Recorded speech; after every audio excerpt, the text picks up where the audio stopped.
Bob, what is the irreducible minimum, and why did you develop this lesson? I think Scripture is both so profound that we can never probe its depths. It's a revelation of the infinite, and being finite, we cannot even probe the infinite. And the only way we can know the infinite is what is revealed by the infinite to us. But at the same time, I think Scripture and the gospel is so simple that it can be understood by a child.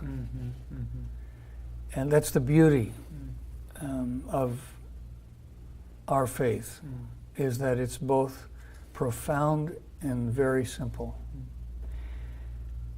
Sometimes I think that as Christians we try to make what God is saying to us far too complicated. It is complex, but it doesn't need to be complicated. And having come from a science background in college, and in mathematics we had the concept of the irreducible minimum. There are whole numbers that cannot be reduced by whole integers any further than a particular integer. I don't remember that, by the way, but that's okay. Right. I'm glad you studied that. Yeah, and we call that the irreducible minimum. And so, trying to conceptualize the biblical message in its most basic elementary parts, how would you look at that? What would be the irreducible minimum of God's message to us in terms of how we should live? And that's how the idea came about. Well, obviously, it comes to Jesus' own summary, including Paul's, or the Old Testament. The Old Testament, Jesus, Paul, their summary of what does God say to us? What is his expectation of us? And it comes down to those two things. Love God with all your heart, your soul, your strength, your mind, and your neighbor as yourself.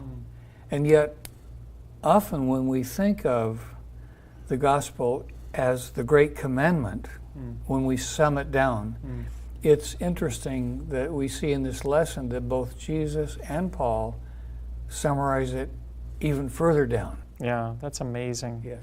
I never knew that until you taught me that, Bob, that it can be boiled down even further. Yes, yeah.